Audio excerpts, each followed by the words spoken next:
Hello, good evening, viewers. Welcome to the Bears of India Talk Series, Day 4.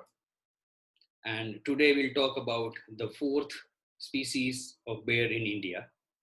And this species is the smallest bear species in the world. I hope you understand. Uh, this is sun bear. So today we'll have a talk on sun bear. Sun bear are one of the smallest species of bear, and it is the fourth one in India. And it has a very restricted and confined distribution in our country as well as in the Asia. We have a person who is an expert of sun bear from our country, and he is a member of IUCN Sun Bear Specialist Group. I would welcome Dr. Janmejay Sethy, who has done his PhD on sun bear in Northeast India, and currently he is serving as an assistant professor in the Amity University.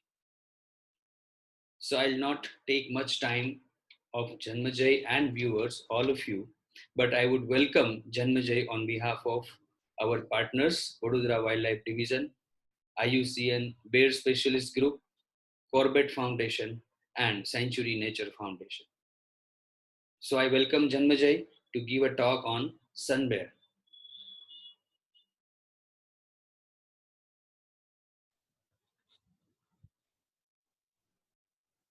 Good evening, Dr. Dharia, organizing committee, and Bear Specialist Group for giving this kind of opportunity to tell about sun bears in Northeast India.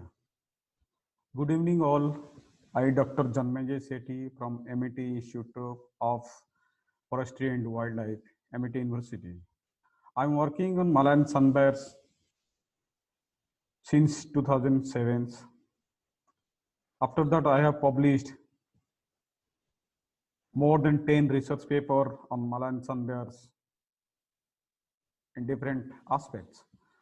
Apart from this, currently I am serving as a focal point members for sun bear global review action plan.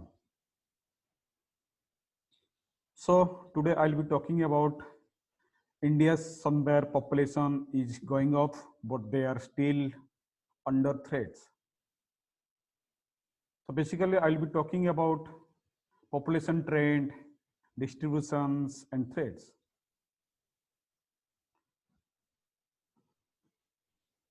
So before going to starting my presentations, just giving an overview of basic sun bear biology. 8 species of bears found in the world. We are very lucky to having 4 species of bears in India. And out of them, 3 species found in Northeast India. You can't imagine the 3 species found in Northeast India. Sometimes you can find some sympatric bear species in some parts of Northeast India. So these are like black bear, Malayan sun bears, and sloth bears. So you know that Malayan sun bear belongs to the Orchidae family, and it is the smallest bears in the world. It is only species that inhabiting lowland tropical rainforest. You can see the identification characters of Malayan sun bears. Here you can see that they are having long tongue for their extract termites and beetles and honeybee and other insects. And you can see here they are having short ears. Then you can see here that U-shape marks on the chest, that is ranging color from yellow, sometimes you can find white, sometimes you can find orange. and they are having also long claws for climbing tree, and they are having also silky and short hairs. So if you are looking at aesthetic black bears, you can see here that chest marks on black bears. This is V shape and white colors. So about the reproductions, they have social lives. They may be monogamous. They make ground nest for give birth one or two cubs. Birth can occur throughout the years. The gestation periods is ranging from 95 days to 170 days. The lifespan of Malayan sun bear is 25 years in wild and 30 years in captivity, a zoo. So when we are talking about like conservation status or legal status of Malayan sun bears, Malayan sun bear is fully protected. It is listed as vulnerable in IUCNs, and also it is listed as Schedule 1, that Indian Wildlife Protection Act 1972. Then sun bears are more nocturnal in area where there is lot of disturbance due to much human presence or Baltic pressures. So sun bears are nocturnals. You know that sun bears geographic range. You can see that map here, that green patches are distribution range of Malayan sun bear. Green and yellow patches are distribution ranges of Malayan sun bears. So that geographic range, yeah, distribution range, it's ranging from Bangladesh, Borneo, Sumatra, then Cambodia, then India, Indonesia, Laos, Malaysia, Myanmar, Thailand, and Vietnam.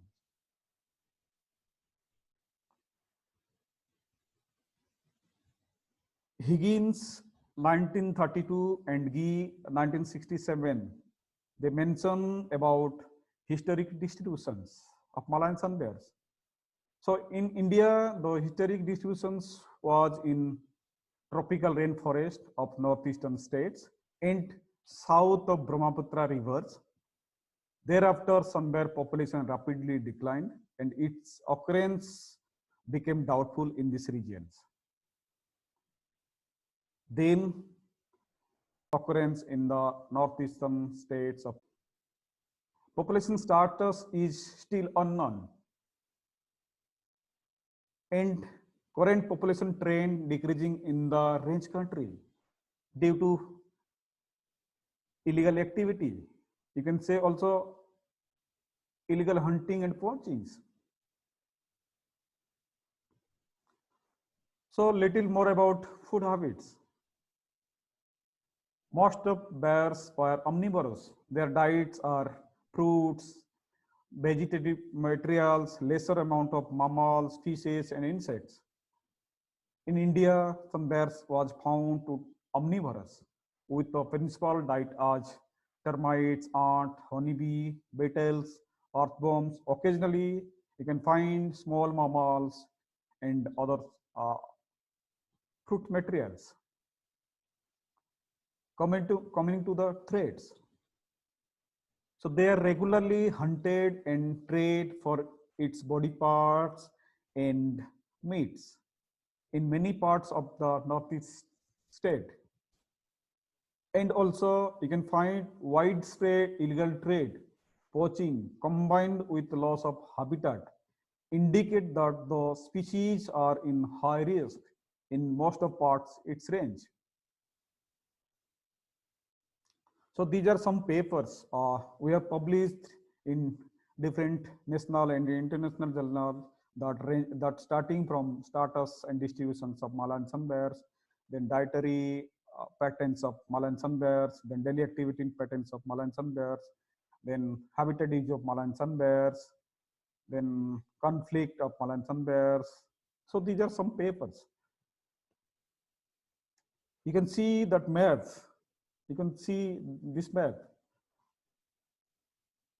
So this map generated through a published report. So we looked after possible sun bear range states in Northeast India, that published by Anirudhan Chaudhary in 2009. So after that, we focused on these states for looking the presence absence of sun bears. We survey these states: Arunachal Pradesh, then Manipur, then Mizoram, then Assam here, then Nagaland. So you can see here some sun bear habitat pictures. So this is from National Park, Namdapha National Park. This is also Namdapha National Park. This is Nagaland, somewhere in Paking National Park. You can see here that Pake reserves. You can see here Dampa tiger reserves. You can see that some parts of Arunachal Pradesh in Kamblang Wildlife Sanctuary. So during the study period, the following methodology were used to know the presence, absence of the species, occurrence of the species, distributions of the species. We did questionnaire survey in different villages. The questionnaire survey carried out in villages in and around protected area, and also secondary data were collected from Forest Department. After collected all the informations from villagers, from Forest Department, then we did sign survey, transit survey, trail survey. So we extensive field survey were carried out in different protected areas and collected indirect evidences of Malayan sun bears. So that are like footprints, skates, claw marks, digging, and nest. Claw marks, footprints, and skates are identified according to standard protocol that made by Predictions and Estimates 2007. You can see here three bear species pictures. So we have taken for questionnaire survey to show this picture to villagers to identify the confirmed presence of species in that protected area, in that localities. You can see this picture of claw marks measuring. How to measure that claw marks? How to differentiate that claw marks from aesthetic black bear of Malayan sun bears?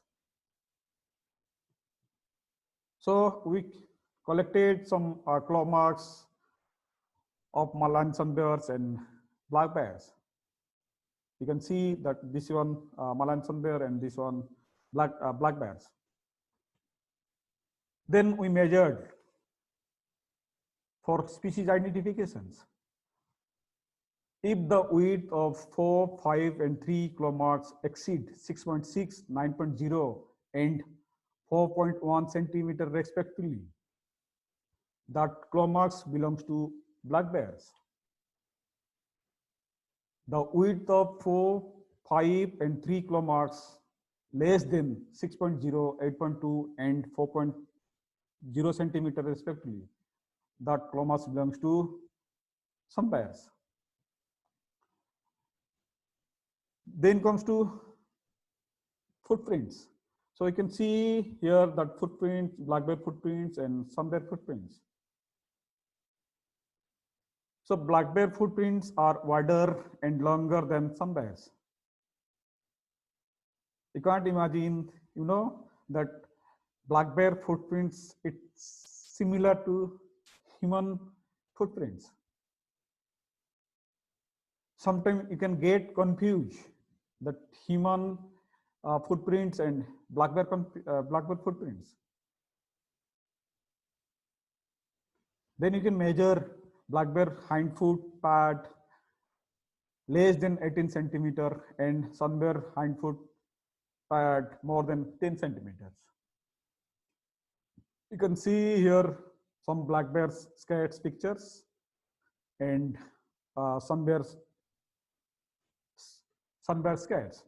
So black bears dropping one of the largest, that 1 to 2 inches in diameters. Sometimes they used loose files. Sometimes they used hipping their piles, hipping their skirts in particular area. That you can identify the black bear skirts. Then some bears droppings. It's a very consistency, half inches in diameters, and you can find sometimes honeybee with skirts. You can find sometimes termites in the skirts.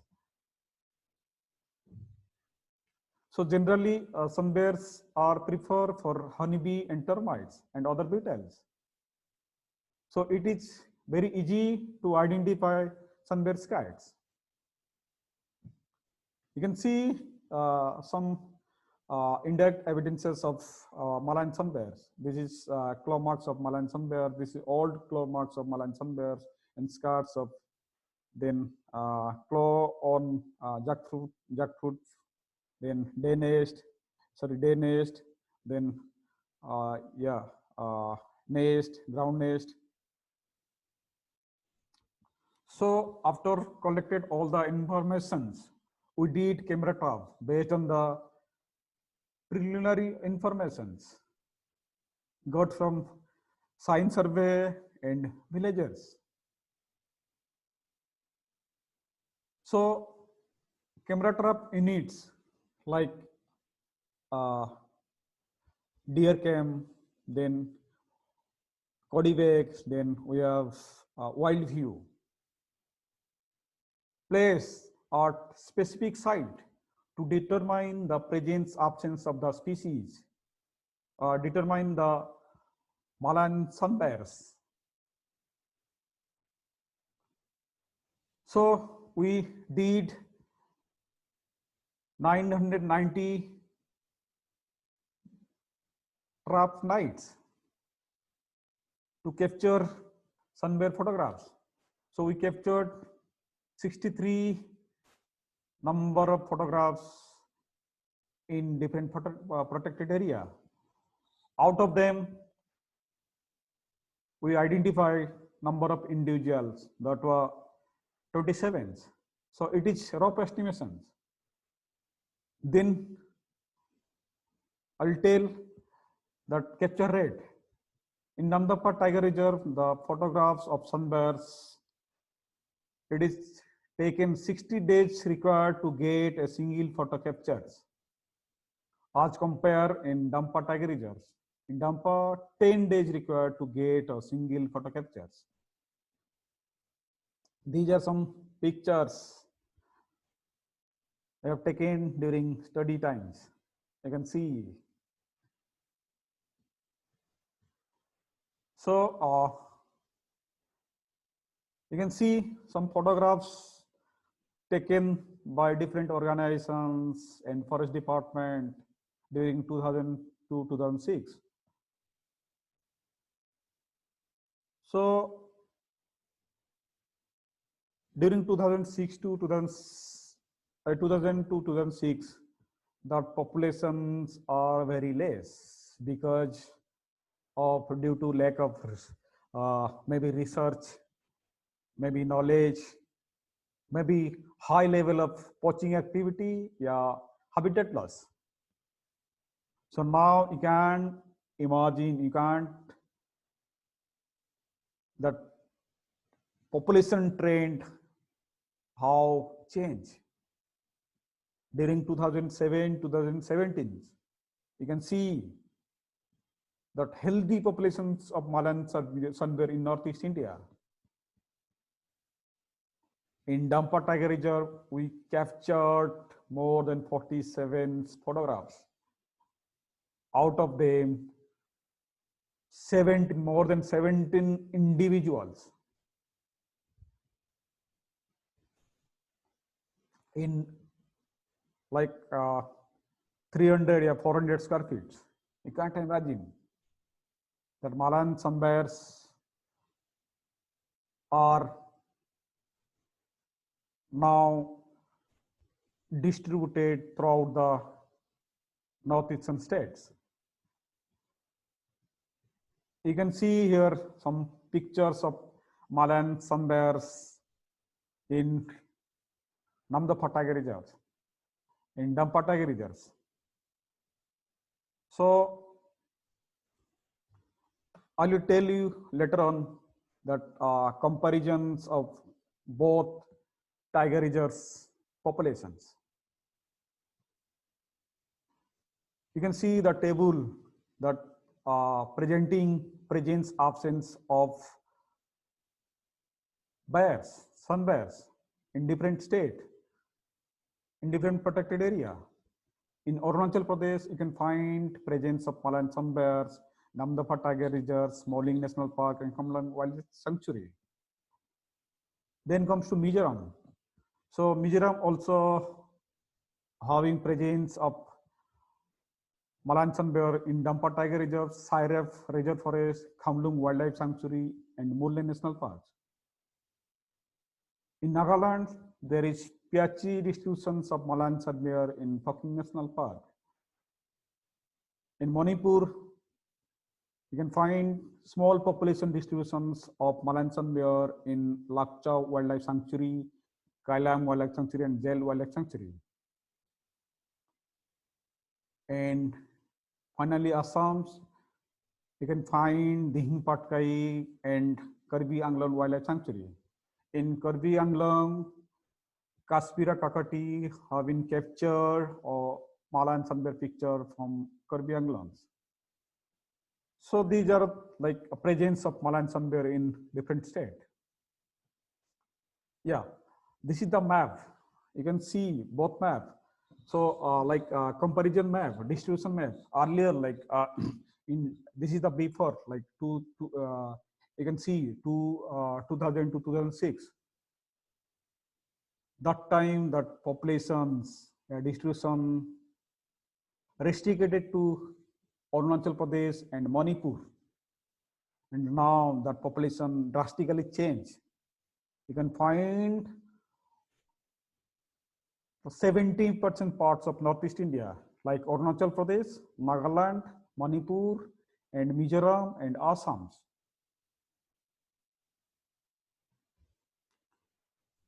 Here we compare the population abundance of Malan sun bear in two tiger reserves. So Namdapha is a like vast area. Namdapha having like 1900, more than 1900 square kilometers, and Dampa it's very small area, like 500 square kilometers. So as compared to Namdapha, Dampa have more populations, yeah, like more number of individuals in Dampa tiger reserves as compared to Namdapha tiger reserves. Namdapha is a very difficult terrain. You can't survey. You can't survey that upper side, upper valley, because of it's very difficult terrain and tougher steep.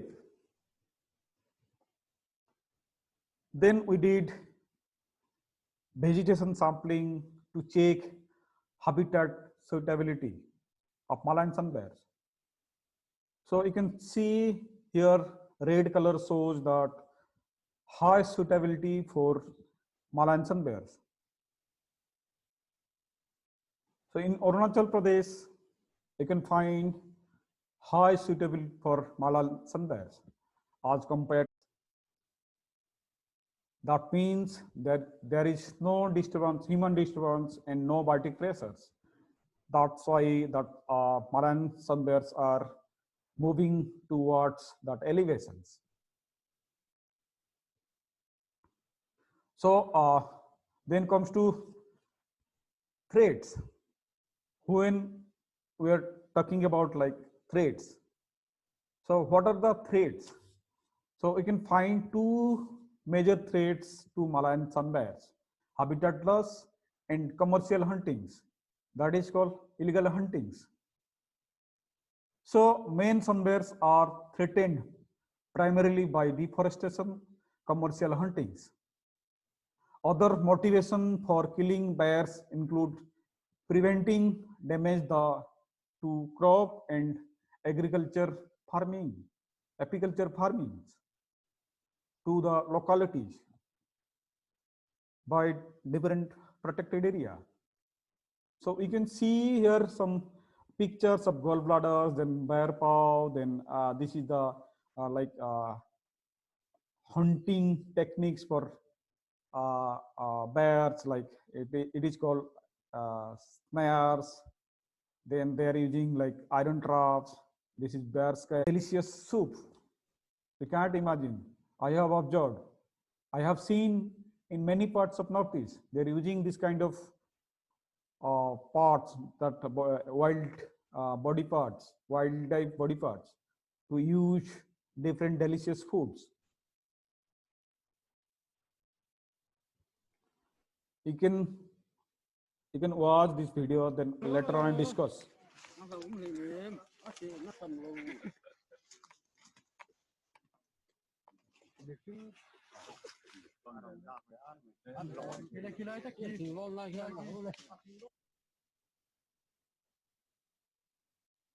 So this sunbear calves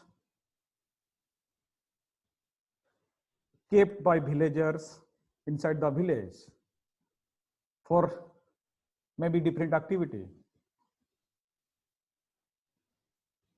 After that, that forest department rescue that sunbear calves. Then they released to forest area. These are some photographs of like bears body parts. You can see here that some pictures like habitat loss pictures and flash and burning pictures. So as sun bears are forest dependent species, that population decline like to associate with deforestation rate. That slash and burns of forest are more for agriculture purposes. So that local community fully dependent on Zoom cultivations. You know that Zoom cultivations? People are using like cutting the forest, then burn the forest, then they are converted to agriculture field, then they are doing some vegetable gardens, like they making some agriculture gardens, agriculture fields. So that's are impact of some their habitats. If that local community are doing this kind of things, then some bears are becoming extinctions. You can see here also like habitat degradations. You can see also habitat loss of Malayan sun bears pictures. You can find that local communities, local communities are collecting different wild fruits, different wild fungi. Then you can find also bamboo shoot, cane shoot, and banana shoot, and you can find also some wild flowers. They're using different purposes like medicinal values, like medicinal purposes, like local consumption for vegetables. You can see here they are collecting also medicinal plants for medicine purposes. So these are impacts on Malayan sun bear habitats. Then comes to conservation actions. So what can be done for conservation actions? So we have to measure to reduce habitat loss, and poaching throughout the entire sun bear range are key actions needed to conserve sun bears. So sun bears are legally protected domestically and internationally. I have mentioned earlier that past slides for hunting and trade throughout most of their range. However, the the deficiency in law enforcement are recognized as major ongoing weaknesses. So whatever we are having existing law and policy that should be strictly implemented towards wildlife, yeah, towards local communities. Then we can protect, preserve our natural forest, yeah, our bear species, yeah, other wildlife.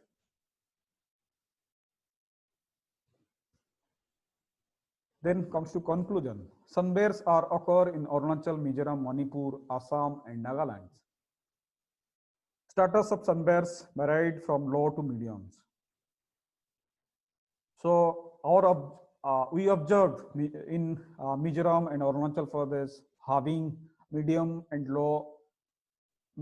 populations, and low in Nagaland, Manipur and Assam.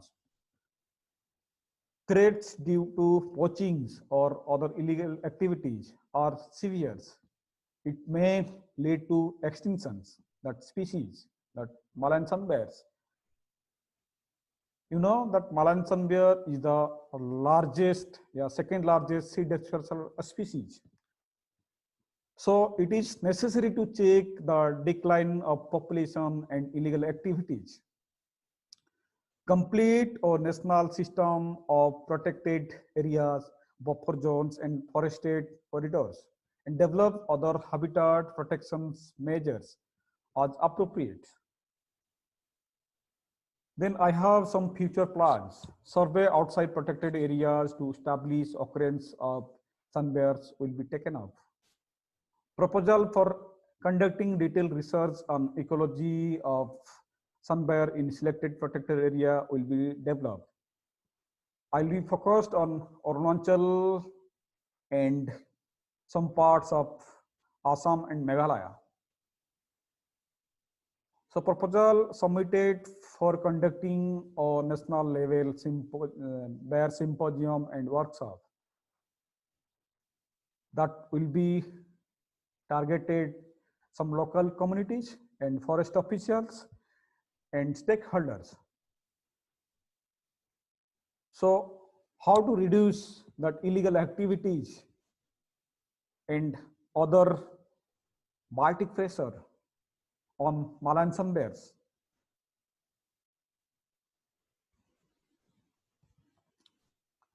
You can see that photo. I have joined in Malaysia, that working together to save sun bears programs in Malaysia. That's all. Thank you. If you have any query, you can send me an email. Yeah, that's it. Thank you. Thank you, Dr. Dharia and listener.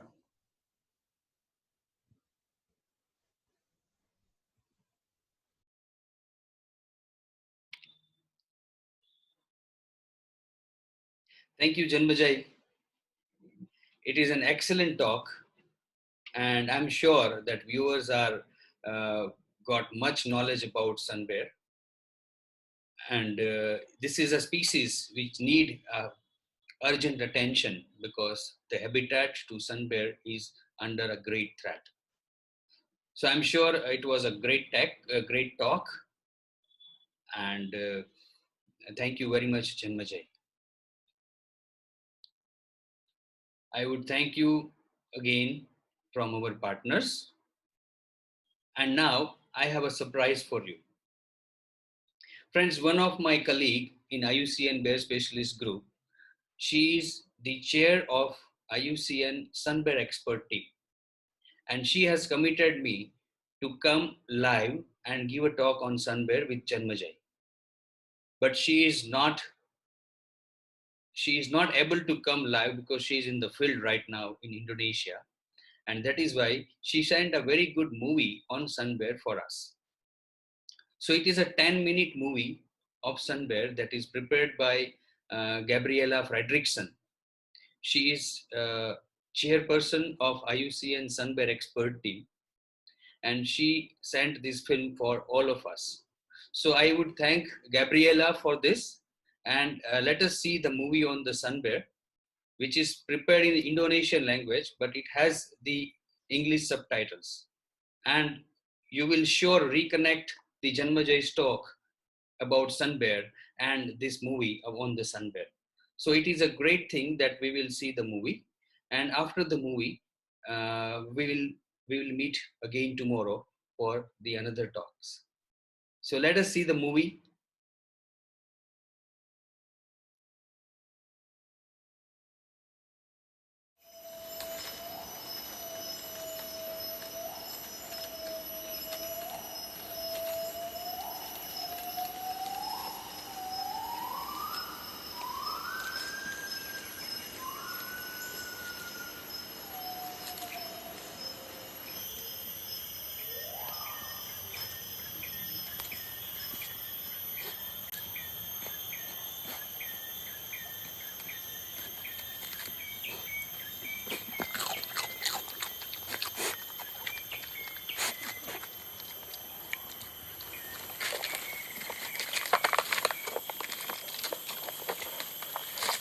Beruang madu adalah jenis yang paling kecil dari 8 jenis beruang yang ada di dunia. Mereka hanya terdapat di hutan tropis di Asia Tenggara. Sekitar 45% dari wilayah persebarannya berada di Indonesia, yaitu di Pulau Sumatera dan Kalimantan. Maka Indonesia merupakan negara terpenting untuk konservasi beruang madu dan hutan tropis yang menjadi habitatnya.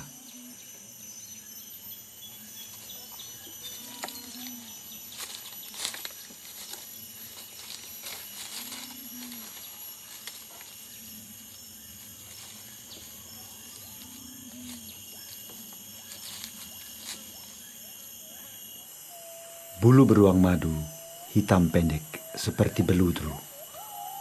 Setiap beruang madu memiliki chest patch atau tanda di dada yang bentuknya unik. Tanda ini berwarna kuning atau keemasan dan biasanya berbentuk seperti huruf V atau U. Kukunya yang panjang sangat bermanfaat untuk memanjat pohon, membongkar kayu lapuk, dan sarang rayap yang keras.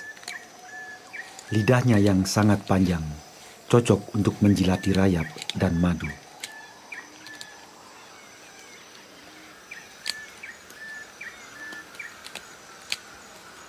Alat yang paling penting bagi beruang madu untuk mencari makanan adalah hidungnya dengan penciuman yang luar biasa tajam. Bahkan rayap di bawah tanah pun dapat dicium olehnya.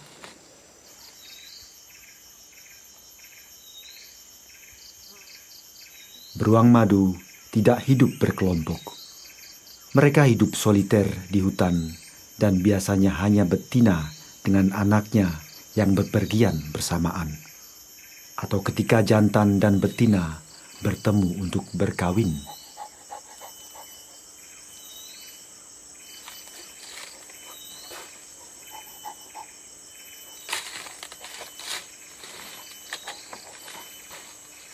Beruang madu termasuk dalam keluarga karnivora, sama dengan kucing dan anjing. Tetapi mereka omnivora di hutan, berarti makan berbagai jenis makanan. Makanan utama beruang madu di Kalimantan adalah serangga. Mereka paling banyak memakan rayap. Beruang madu menyukai anakan dan laron dari rayap yang bersarang di bawah tanah. Selain rayap, beruang madu menyukai anak dan telur semut, kumbang dan belatung, serta kecoa hutan.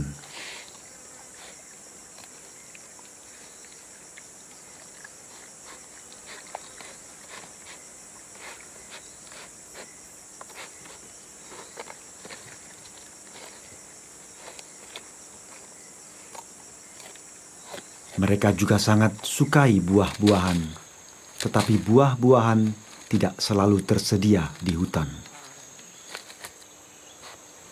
Buah yang paling disukai beruang madu adalah durian.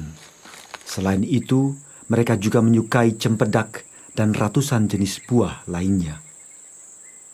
Beruang madu mempunyai peran sangat penting dalam hutan, sebab hanya beruang madulah yang dapat menyebarkan biji besar seperti durian dan cempedak.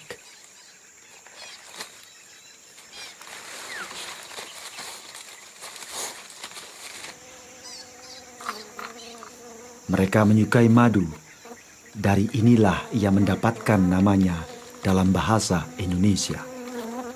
Hanya saja, madu cukup langka dan sulit didapatkan karena lebah kelulut membuat sarang di dalam batang pohon yang kuat. Ada beruang madu yang suka main di air dan mereka minum air dari daun dan kantong semar.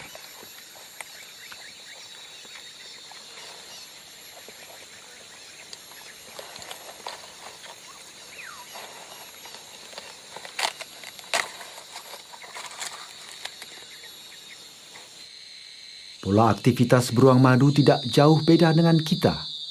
Mereka bangun subuh, suka istirahat pada siang hari, dan awal malam mulai tidur sampai pagi.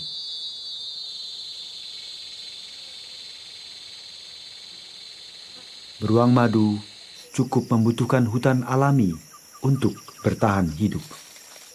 Mereka tidak bisa hidup di lahan semak atau perkebunan, dan masing-masing beruang madu membutuhkan hutan yang luas untuk menemukan makanan yang cukup.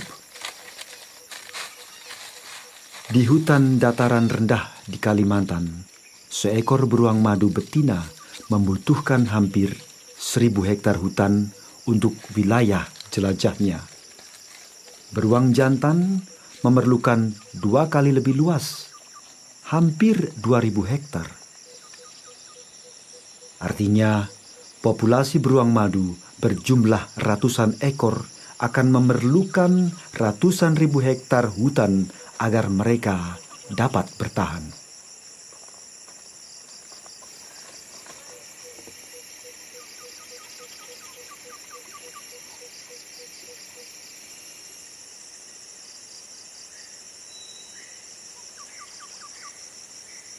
Sedihnya, habitat mereka menghilang dengan cepat. Sebagian besar hutan alami yang dulunya merupakan habitat beruang madu dijadikan kebun kelapa sawit, hutan tanaman industri, tambang, atau dihancurkan penebangan kayu yang berlebihan, atau hancur karena kebakaran hutan, sehingga menjadi lahan gersang dan terlantar. Selain itu, beruang madu juga dibunuh untuk empedunya, atau terperangkap oleh jerat, atau terbunuh di tepi hutan ketika mereka melarikan diri dari gangguan.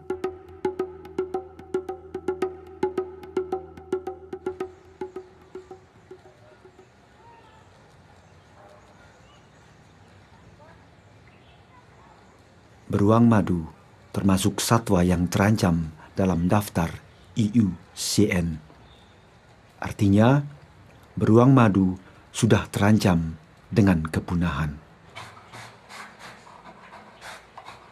Sejak tahun 1974, beruang madu menjadi satwa yang dilindungi di Indonesia. Berarti dilarang membunuh beruang madu. Dilarang memperdagangkan bagian tubuh beruang madu dan dilarang keras memelihara beruang madu tersebut. Tetapi hukum belum ditegakkan dengan tegas. Meskipun beruang madu dilindungi oleh hukum di Indonesia, tidak demikian dengan sebagian hutan yang menjadi habitat mereka.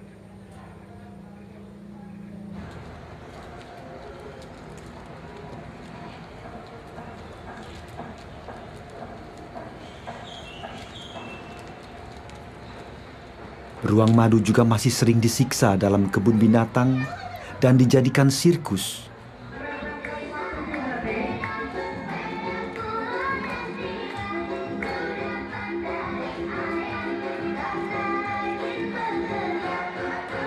Atau ditahan dalam kondisi buruk oleh masyarakat atau oknum.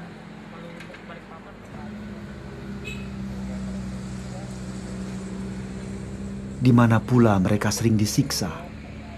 Contohnya, kukunya dicabut, gigi taringnya digergaji atau dikikir, atau dengan perlakuan kejam lainnya.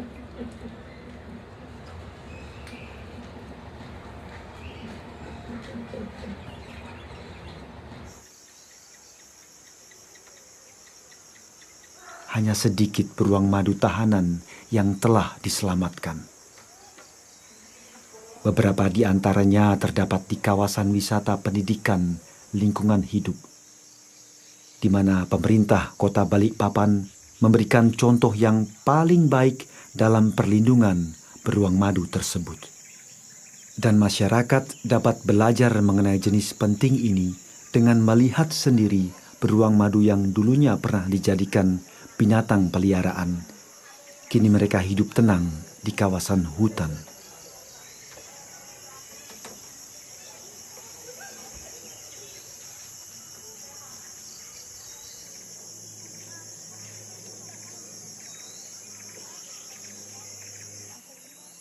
Masyarakat juga dapat belajar mengenai beruang madu ini melalui pameran pendidikan dan sarana lainnya. Sayangnya, masih banyak beruang madu lain yang masih menderita, dikurung dalam kondisi yang sangat menyedihkan. Satwa ini yang hidup soliter di alam luas, dikurung dalam tempat yang sempit.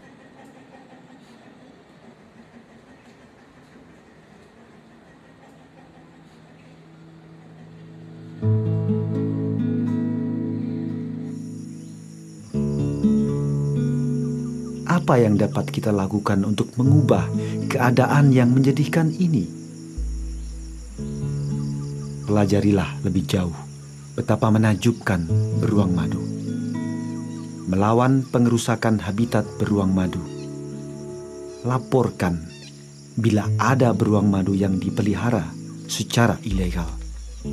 Sampaikan pendapat Anda pada wakil rakyat akan perlunya program berwawasan lingkungan dan perlindungan hutan. Marilah kita mendukung upaya penyelamatan beruang madu dan habitatnya.